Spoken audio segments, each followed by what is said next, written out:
Hello. Hello, hello, hello, hello. Hello, hello, hello, hello, hello, hello, my little strawberries. Don't know why I had my headphone in when I know I can't hear anything. I hope you had a good day and a good week. So, we're going to be continuing with the Grimm's Complete Fairy Tales. And last time, because we're using the Barbie Princesses and Fairy Tales sticker book to choose which stories we're doing. Last time we literally only got through the front page, which the Frog Princess, Snow White, and Beauty and the Beast. Those are literally the 3 that we did. Which was nice to read you guys one new one. I'm sure you guys haven't heard of the Frog Prince before. But of course, Snow White and Beauty and the Beast are classics. The Nutcracker isn't a Brothers Grimm one, so we did not do that one, but we did do these 3. Which is super cute. There's this little beast castle and the little poisoned apples. The dolls are really cute. I don't know if I showed you guys them last time, but yeah. Of course, they look different because this was before Disney and everything, so, you know, Belle is blonde. She doesn't look like the Belle that you know, with the yellow dress and brunette hair. Snow White looks the same, which that is one of like the older Disney movies, maybe that's why, but also they are pretty clear about how her hair and everything looks in her story, so yeah. So we're gonna go to the other side now, and the next one we're gonna do is Cinderella. But yeah, I mean, that one's a classic, and I think a lot of people have heard of the Brothers Grimm version of Cinderella. Speaking of which, because I know there's the part with the stepsisters getting, like, they cut parts of their feet off to fit in her shoes, and they get, like, their eyes plucked out by birds in the end. So it's a little more gruesome. I watched The Ugly Stepsister recently, I think it was like a couple of weeks ago, and I really enjoyed it. That's a Norwegian body horror film, but it's basically Cinderella from the POV of one of the stepsisters, and it's really good. I really liked it. That was honestly one of my favorite movies that I've watched this year. It was very aesthetic. I think you guys would enjoy it. Yeah, there are kind of a couple scenes that are hard to watch, but it is a body horror movie, so keep that in mind. But yeah, you have to read subtitles because it is in Norwegian. But let's do Cinderella now. Enough of me blabbing about other things. Cinderella is on page 81.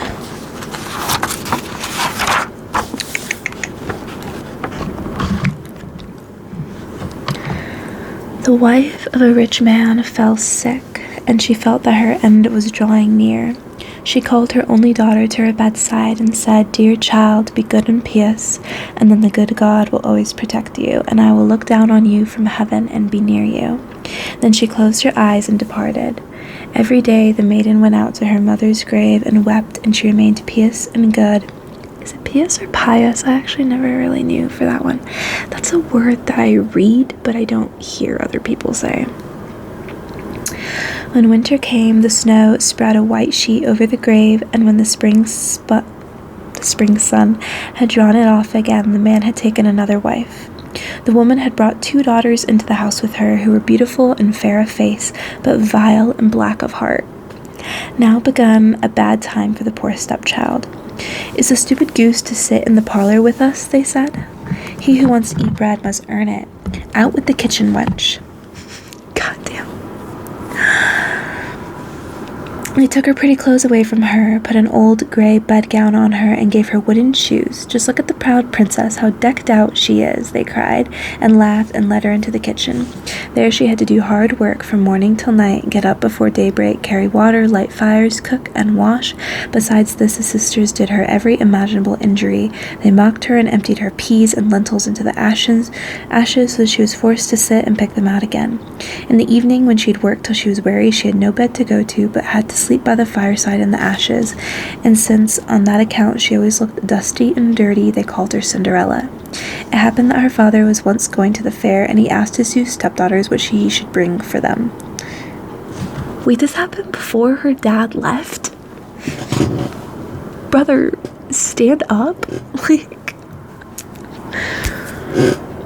I'm gonna be tweaking during every one of these stories. You already know, but I'll keep it to a minimum.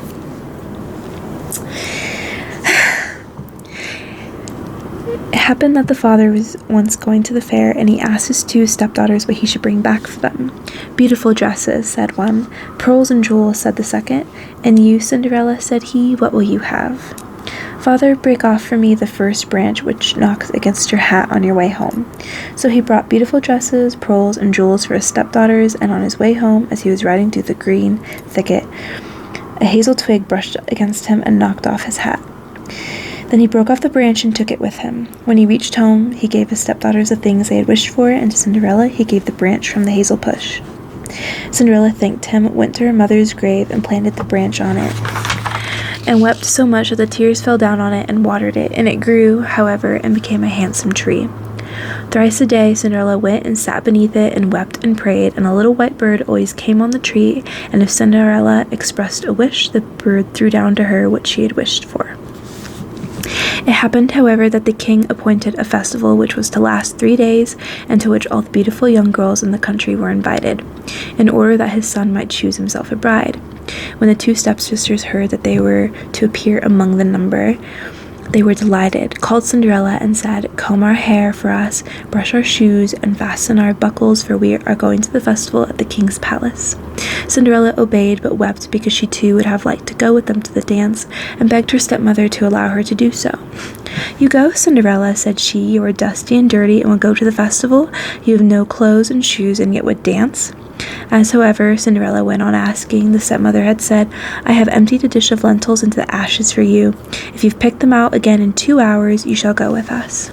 The maiden went through the back door into the garden and called, "You tame pigeons, you turtle doves, and all you birds beneath the sky, come and help me to pick the good into the pot, the bad into the crop." The 2 white pigeons came in by the kitchen window, and afterwards the turtle doves, and at last all the birds beneath the sky came whirring and crowding in, and alighted among the ashes, and the pigeons nodded with their heads, and began pick, pick, pick, pick, and the rest began also pick, pick, pick, pick, and gathered all the good grains into the dish. Hardly had 1 hour passed before they had finished, and all flew out again. Then the girl took the dish to her stepmother, and was glad, and believed that now she would be allowed to go with them to the festival. The stepmother said, "No, Cinderella, you have no clothes, and you cannot dance. You would only be laughed at." And as Cinderella wept at this, the stepmother said, "If you can pick 2 dishes of lentils out of the ashes for me in 1 hour, you shall go with us."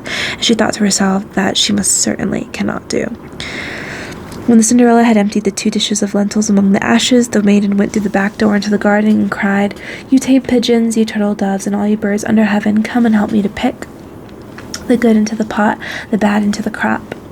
Then 2 white pigeons came in by the kitchen window, and afterward the turtle doves, and at length all the birds beneath the sky came whirring and crowding in, and alighted among the ashes. And the doves nodded with their heads, and began pick, pick, pick, pick, and the others began also pick, pick, pick, pick, and gathered all the good seeds into the dishes. Pick, pick, pick, pick, pick. And before half an hour was over, they had already finished, and all flew out again.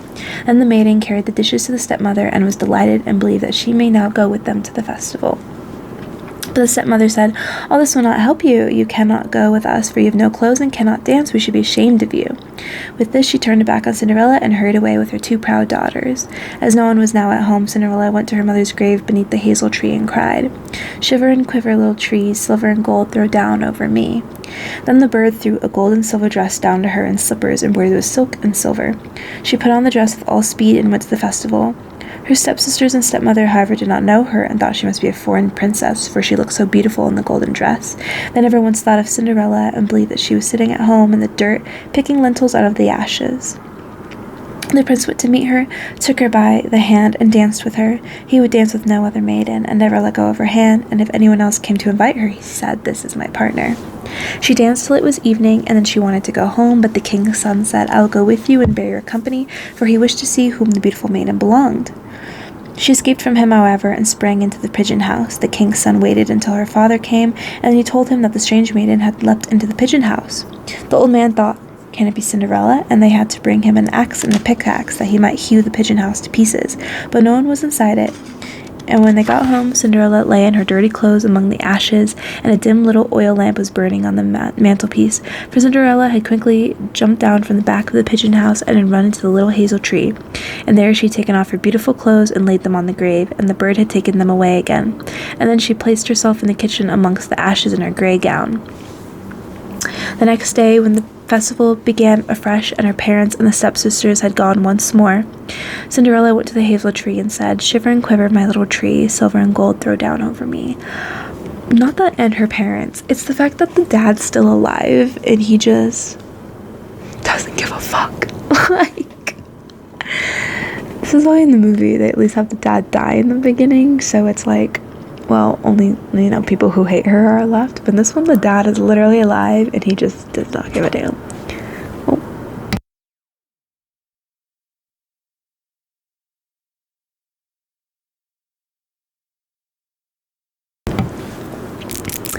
Then the bird threw down a much more beautiful dress than on the preceding day, and when Cinderella appeared at the festival in this dress, everyone was astonished at her beauty.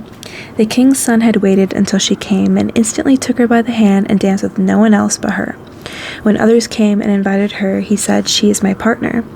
When evening came, she wished to leave, and the king's son followed her and wanted to see into which house she went. But she sprang away from him and into the garden behind the house. There stood a beautiful tall tree on which hung the most magnificent pears. She clambered between the branches like a squirrel that the king's son did not know where she had gone. He waited until her father came and said to him, "The strange maiden has escaped from me, and I believe she has climbed up the pear tree." The father thought, "Can it be Cinderella?" and had an axe brought and cut the tree down, but no one was on it. And when they got into the kitchen, Cinderella lay there amongst the ashes as usual, for she had jumped down on the other side of the tree, had taken the beautiful dress to the bird on the little hazel tree, and put on her grey gown. On the third day, when the parents and sisters had gone away, Cinderella went once more to her mother's grave and said to the little tree, "Shiver and quiver, my little tree, silver and gold throw down over me." And now the bird threw down to her a dress which was more splendid and magnificent than any she yet had, and the slippers were golden. And when she went to the festival in the dress, no one knew how to speak for astonishment. The king's son danced with her only, and if anyone invited her to dance, he said, "She is my partner." When evening came, Cinderella wished to leave, and the king's son was anxious to go with her, but she escaped from him so quickly that he could not follow her. The king's son had, however, used a stratagem, and had caused the whole staircase to be smeared with pitch, and there when she ran down had the maiden's left slipper, which remained sticking. Oh, he put like tar on it? That's kind of crazy. At that point, just kidnap me. Like, just grab me before I leave, because why are you trying to trap me like we're in a cartoon? That's so strange. The king's son picked it up, and it was small and dainty and all golden. Next morning he brought it to the father and said to him, "No one shall be my wife but whose foot fits this golden slipper." Then the two sisters were glad, for they had pretty feet. The eldest went with the shoe into her room and wanted to try it on, and the stepmother stood by, but she could not get her big toe into it, and the shoe was too small for her. Then the mother gave her a knife and said, "Cut the toe off. When you are queen, you'll have no more need to go on foot." The maiden cut the toe off, forced the foot into the shoe, swallowed the pain, and went out to the king's son. Then he took her on his horse as his bride and rode away with her. They were, however, obliged to pass the grave, and there on the hazel tree sat the two pigeons and cried, "Turn and peep, turn and peep. There's blood within the shoe is too small for her. The true bride awaits for you." Then he looked at her foot and saw how the blood was streaming from it. He turned his horse around and took the false bride home again and said she was not the true one and that the other sister was to put the shoe on. Then this one went into her chamber, got her toe safely into the shoe, but her heel was too large, so her mother gave her a knife and said, "Cut a bit off your heel. When you're a queen, you'll have no more need to go on foot." Not the mom setting her up. Like, the other one's already fucked. The maiden cut a bit off her heel, forced her foot into the shoe, swallowed the pain, and went out to the king's son. He took her on his horse as his bride, rode away with her. But when they passed by the hazel tree, 2 little pigeons sat on it and cried, turn and peep, there's blood within the shoe. The shoe's too small for her, the true bride waits for you." He looked down at her foot and saw how the blood was running out of her shoe and how it stained her white stocking. How do you know it wasn't from the previous one, though? Because they're both bleeding in this shoe. Then he turned his horse and took the false bride home again. "This is also not the right one," said he. "Have you no other daughters?" "No," said the man. "There is still a little stunted kitchen wench, which my white let..."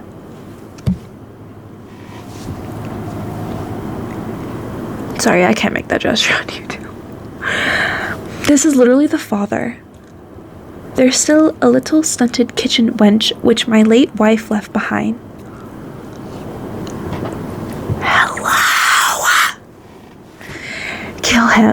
Kill him. I'm gonna fucking kill him. But she cannot possibly be the bride. The king's son said he was to send her up to him, but the mother answered, "Oh no, she's much too dirty. She cannot show herself." He absolutely insisted on it, and Cinderella had to be called. She first washed her hands and face clean, then she went and bowed down before the king's son, who gave her the golden shoe. Then she seated herself on the stool, drew her foot out of the heavy wooden shoe, and put it into the slipper, which fit like a glove. And when she rose up and the king's son looked at her face, he recognized the beautiful maiden who had danced with him and cried, "That is the true bride." The stepmother and 2 sisters were terrified and became pale with rage. He, however, took Cinderella on his horse and rode away with her. As they passed by the hazel tree, the 2 white doves cried, turn and peep, and the blood is in the shoe. The shoe is not too small for her. The true bride rides with you." And when they had cried that, the 2 came flying down and placed themselves on Cinderella's shoulders, one on the right and the other on the left, and remained sitting there. When the wedding with the king's son was celebrated, the 2 false sisters came and wanted to get into favor with Cinderella and share her good fortune. When the betrothed couple went to the church, the elder was at the right side and the younger at the left, and the pigeons pecked out one eye of each of them. Afterwards, as they came back, the elder was at the left and the younger at the right, and then the pigeons pecked out the other eye of each, and thus, for their wickedness and falsehood, they were punished with blindness as long as they lived. Okay, but why is it just the stepsisters? What about the stepmother? What about the father? The adults. I hate it here. Anyway. Also, sorry, my roommate came earlier because they wanted to wash their hands. I hope that wasn't, like, distracting. I just kind of stared at them. But I didn't want to pause because, I mean, they're not loud anyway. But yeah, I am missing the sticker for her pretty dress. If you look up this book, Princes and Fairytales, and you can find like a PDF, I believe, on that library website. But also there's like one for sale on eBay right now, if that's still up by the time you see this, and they show the stickers. You can see the sticker for this one. Like, you should be able to Google the picture. I'm honestly gonna maybe try to like print it out, like take a screenshot of it, print it out, and just like paste it just so I can have the picture, because I don't have the sticker. Like, that works for me, honestly. I went my whole life without it. I would like to just have it here. I don't care if it's a sticker or a shitty printed out picture or not. But I'm thinking of doing that. I don't know. Is that stupid? Anyway. Next is Sleeping Beauty. That's going to be our next girly. But yeah, those are going to be the only 2 on this page, is Cinderella and Sleeping Beauty, because The Girl Who Combed Pearls is a Portuguese tale. It's not a Grimm's fairy tale. And Tristram and Isolde is an Irish tale. But I can try to find those and read those for you guys again in a future video if you would like. Yeah, I would love to just do all the ones in this book, honestly. But Sleeping Beauty in her pretty little dress is going to be next. And that one is page 178.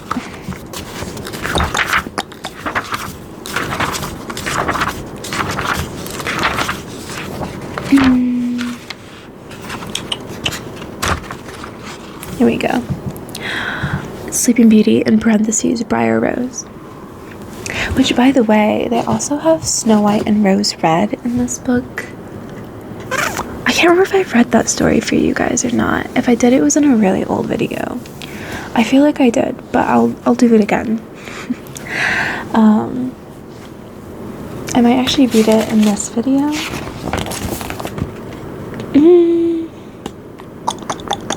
Or maybe not. Maybe I'll do Rumplestiltskin in this video. Yeah, I'll do that. Those will be the 3 for this one. Okay.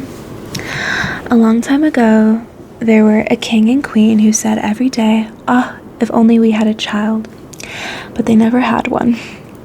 But it happened that once, when the queen was bathing, a frog crept out of the water onto the land and said to her, "Your wish shall be fulfilled before a year has gone by. You shall have a daughter." What the frog had said came true, and the queen had a little girl who was so pretty that the king could not contain himself for joy and ordered a great feast. He invited not only his kindred friends and acquaintances, but also the wise woman, in order that they might be kind and well disposed towards the child. There were 13 of them in his kingdom, but as he had only 12 golden plates for them to eat out of, one of them had to be left at home. "You're a king, just get another one," whatever. The feast was held with all the manner of splendor, and when it came to an end, the wise women bestowed their magic gifts upon the baby. One gave virtue, another beauty, a third riches, and so on with everything in the world that one can wish for. When 11 of them had made their promises, suddenly the 13th came in. She wished to avenge herself for not having been invited, and without greeting or even looking at anyone, she cried with a loud voice, the king's daughter, shall in her 15th year prick herself with a spindle and fall down dead." And without saying a word more, she turned round and left the room. Honestly, what a real one. Me as fuck when you leave me out. I'm just gonna pull up "Death is seeking you" at the bingo table, and then I'm just gonna leave. FOMO, it hits hard. They were all shocked, but the 12th, whose good wish still remained unspoken, came forward, and as she could not undo the evil sentence, but only soften it, she said, "It shall not be death, but a deep sleep of 100 years, into which the princess shall fall." The king, who wished to keep his dear child from the misfortune, gave orders that every spindle in the whole kingdom should be burned. Meanwhile, the gifts of the wise woman came true for the young girl, for she was so beautiful, modest, good-natured, and wise that everyone who saw her was bound to love her. It happened that on the very day she turned 15 years old, the king and queen were not at home. You can't be bothered to be there for your kid's birthday and the day that apparently something bad was supposed to happen to her. Get out of my face.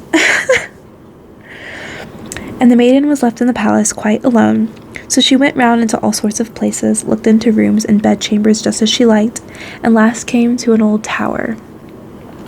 She climbed up the narrow winding staircase and reached a little door. A rusty key was in the lock, and when she turned it, the door sprang open, and there in the little room sat an old woman with a spindle, busily spinning her flax. "Good day, old dame," said the king's daughter. "What are you doing here?" "I'm spinning," said the old woman, and nodded her head. "What sort of thing is that rattles round so merrily?" said the girl, and she took the spindle and wanted to spin too. But scarcely had she touched the spindle when the magic decree was fulfilled, and she pricked her finger with it. And in the very moment when she felt the prick, she fell down upon the bed that stood there and lay in a deep sleep. And this sleep extended over the whole palace. The king and queen, who had just come home and had entered the great hall, began to go to sleep, and all of the court too. The horses too went to sleep in the stable, the dogs in the yard, the pigeons upon the roof, the flies on the wall, even the fire that was flaming on the hearth became quiet and slept. The roast meat left off frizzling, and the cook, who was just going to pull the hair of the kitchen boy because he had forgotten something, let him go and went to sleep. And the wind fell, and the trees outside the castle, not a leaf moved again. But round about the castle there began to grow a hedge of thorns, which every year became higher, and at last grew to close up round the castle and all over it, so there was nothing of it to be seen, not even the flag upon the roof. But the story of the beautiful sleeping Briar Rose, for so the princess was named, went about the country, so that from time to time king's sons came and tried to get through the horny hedge into the castle.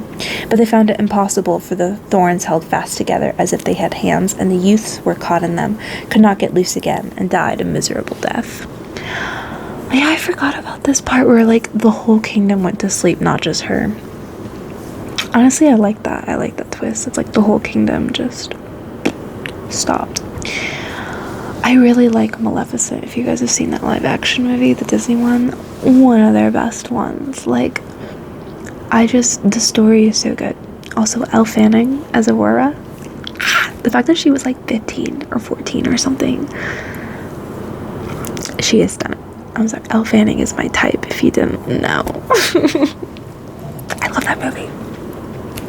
And the second one's good too. And Michelle Pfeiffer, my girl, is in that one too. Although she plays the villain, but I will move on. After long, long years, a king's son came again to that country and heard an old man talking about the briar hedge, and that a castle was said to stand behind it in which a wonderfully beautiful princess named Briar Rose had been asleep for 100 years, and that the king and queen and the whole court were asleep likewise. He had heard too from his grandfather that many kings' sons had already come and had tried to get through the thorny hedge, but they had remained sticking fast in it, and had died a pitiful death. Then the youth said, "I am not afraid. I will go and see the beautiful Briar Rose." The good old man tried to dissuade him, but he did not listen to his words. But by this time, the 100 years had just passed, and the day had come when Briar Rose was to awaken again. Oh. When the king's son came near to the briar hedge, it was nothing but large and beautiful flowers, which parted from each other of their own accord, and let him pass unhurt. They then closed behind him like a hedge. In the courtyard he saw the horses and spotted hounds lying asleep. On the roof sat the pigeons with their heads under their wings, and when he entered the house the flies were asleep upon the wall. The cook in the kitchen was still holding out his hand to seize the boy, and the maid was sitting by the black hen which she was going to pluck. He went on farther, and in the great hall he saw the whole of the court lying asleep, and up by the throne lay the king and queen. Then he went on still farther, and all was so quiet that a breath could be heard, and at last he came to the tower, and opened the door into the little room where Briar Rose was sleeping. There she lay so beautiful that he could not turn his eyes away, and he stooped down and gave her a kiss, but as soon as he kissed her, Briar Rose opened her eyes and awoke and looked at him sweetly.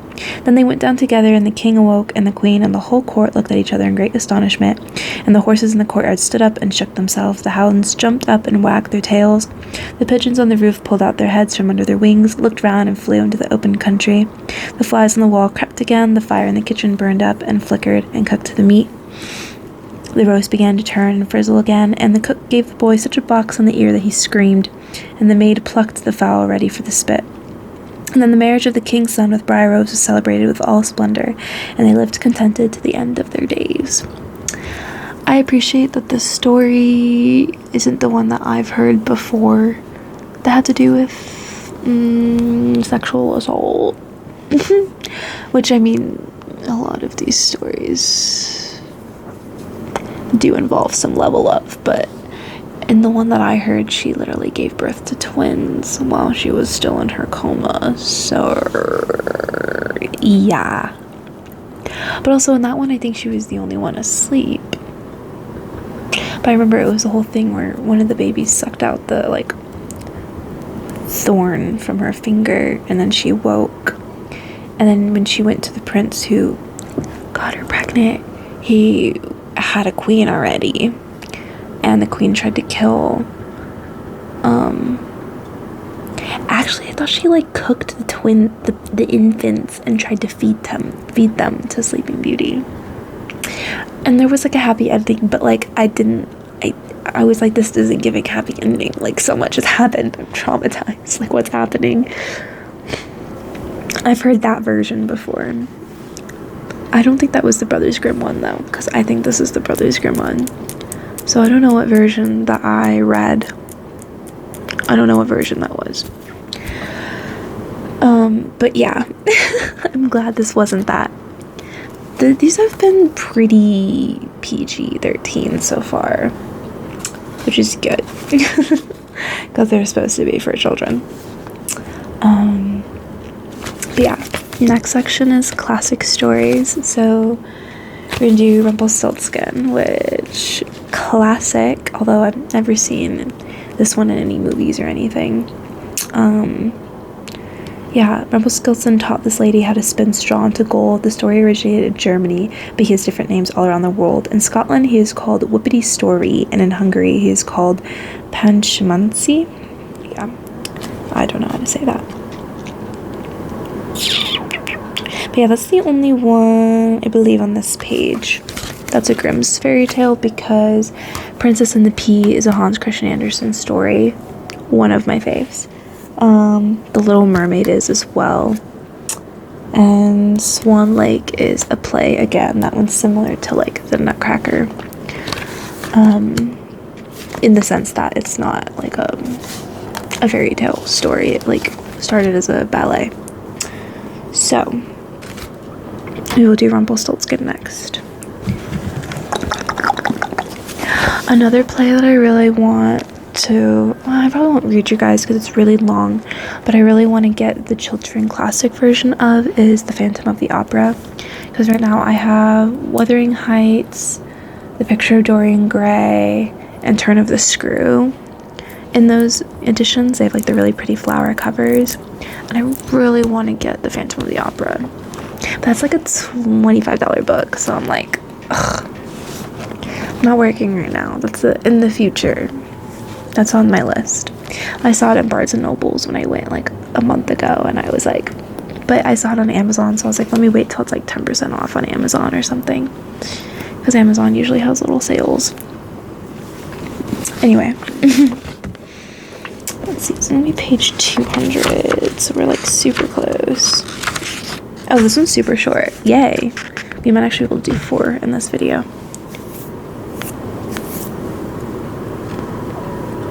There we go. I just had to break my neck a little. Once there was a miller who was poor, but who had a beautiful daughter. Now it happened that he had to go and speak to the king, and in order to make himself appear important, he said to him, I have a daughter who can spin straw into gold. I love lying. The king said to the miller, that is an art which pleases me well. If your daughter is as clever as you say, bring her tomorrow to my palace, and I will try what she can do. And when the girl was brought to him, he took her into a room which was quite full of straw, gave her a spinning wheel and a reel, and said, now set to work, and if by tomorrow morning you have not spun this straw into gold during the night, you must die. Thanks, Dad.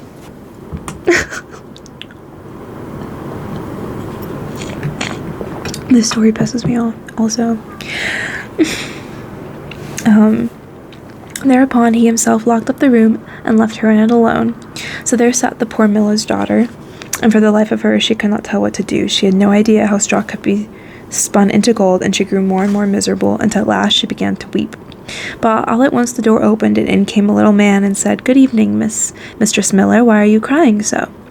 Alas, answered the girl, I have to spin straw into gold, and I do not know how to do it.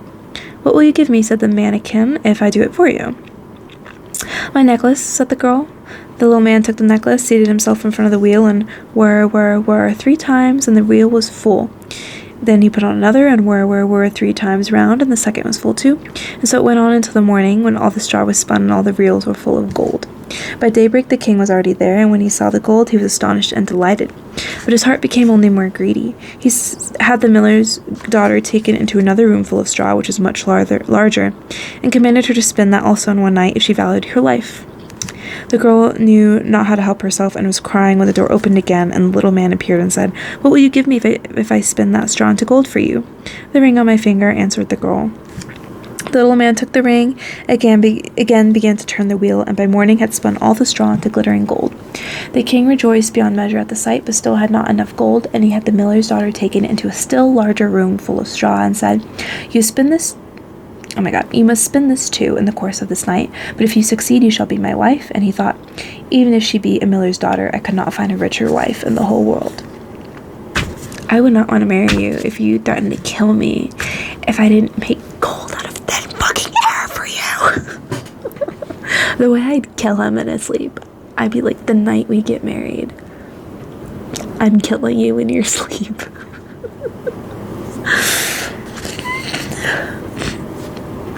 When the girl was alone, the mannikin came again for the 3rd time, and said, What will you give me if I spin the straw for you this time? I have nothing left that I could give, answered the girl.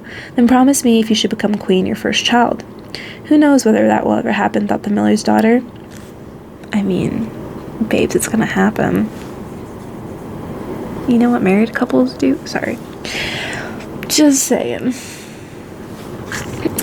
And not knowing how else to help herself in this strait, she promised the mannequin what he wanted, and for that he once more span the straw into gold. And when the king came in the morning and found all that he had wished, he took her in marriage, and the pretty miller's daughter became a queen. A year after, she had a beautiful child, and she never gave a thought to the mannequin. Bitch, that would be haunting me. What do you mean? But suddenly he came into her room and said, "Now give me what you promised." The queen was horror-struck and offered the mannequin all her riches of the kingdom if he would leave her the child. But the mannequin said, "No, something that is living is dearer to me than all the treasures in the world." Then the queen began to weep and cry, so that the mannequin pitied her. "I will give you 3 days' time," said he. "If by that time you find out my name, then you shall keep your child." So the queen thought the whole night of all the names that she had ever heard, and she sent a messenger over the country to inquire far and wide for any other names that there might be. When the mannequin came next day, she began with Casper, Melicor, Balthasar, and said all the names she knew, one after another, but to everyone the little man said, "That is not my name." On the second day, she had inquiries made in the neighborhood as the names of the people there, and she repeated to the mannequin the most uncommon and curious. "Perhaps your name is Short Ribs, or Sheepshanks, or Lace Leg," but he always answered, "That is not my name." On the third day, the messenger came back again and said, "I have not been able to find a single new name, but as I came to a high mountain at the end of the forest where the fox and the hare bid each other good night, there I saw a little house, and before the house a fire was burning, and round about that fire quite a ridiculous little man was jumping. He hopped upon one leg and shouted, 'Today I bake, tomorrow brew, the next I'll have the young queen's child. Ha, glad am I that no one knew that Rumplestiltskin I am styled.' You may think how glad the queen was when she heard the name, and when soon afterwards the little man came in and asked, 'Now, Mistress Queen, what is my name?' At first she said, 'Is your name Conrad?' 'No.' 'Is your name Henry?' 'No.' 'Perhaps your name is Rumplestiltskin?' 'The devil has told you that! The devil has told you that!' cried the little man, and in his anger he plunged his right foot so deep into the earth that his whole leg went in, and in rage he pulled at his left leg so hard with both hands that he tore himself in two." That's kind of crazy. Me, when I'm so mad, I literally rip myself into pieces. "Do you have an ibuprofen? I have a headache." But it's like, you told her she could, like, you know, guess your name and get out of it. If you didn't want to give her a way out and be prepared for her to, like, get out of it, then why did you... Whatever. "'Tis the actions of your consequence. 'Tis the consequences of your actions." Sorry, I love that I just mixed that up.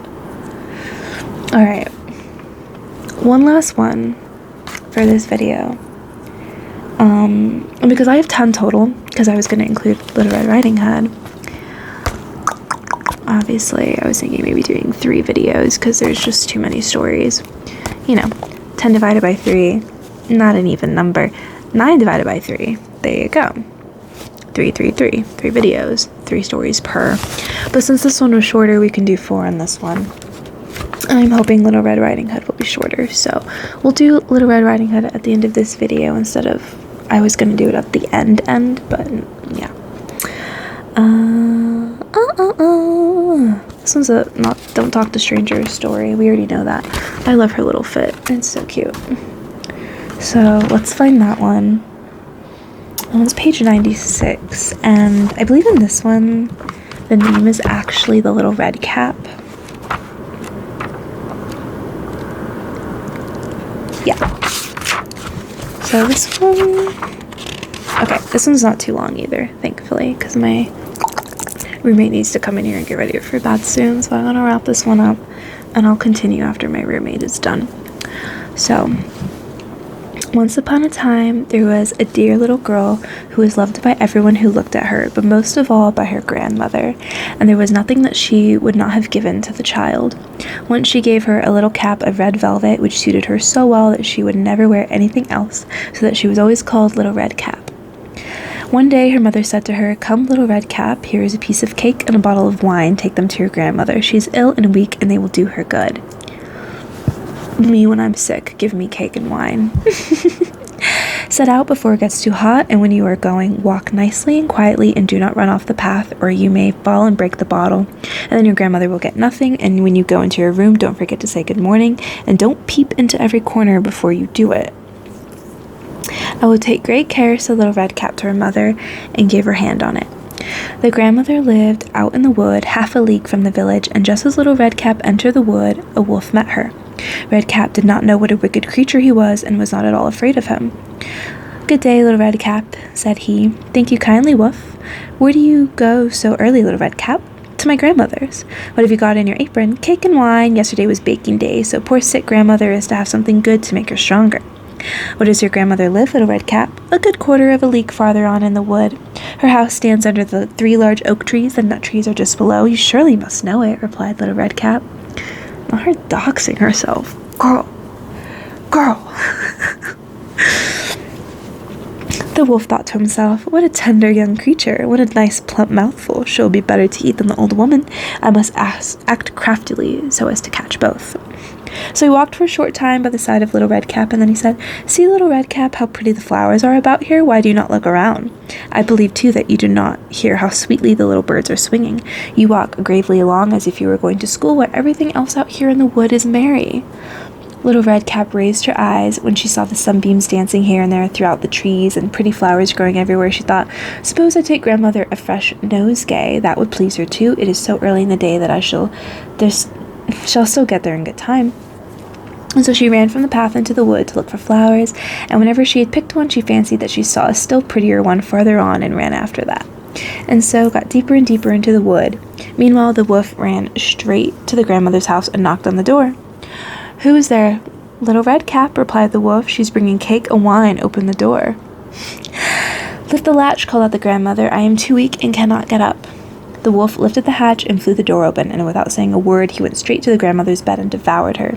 Then he put on her clothes, dressed himself in her cap, laid himself in bed, and drew the curtains. Little Red Cap, however, had been running about picking flowers, and when she had gathered so many that she could carry no more, she remembered her grandmother and set out on her way to her.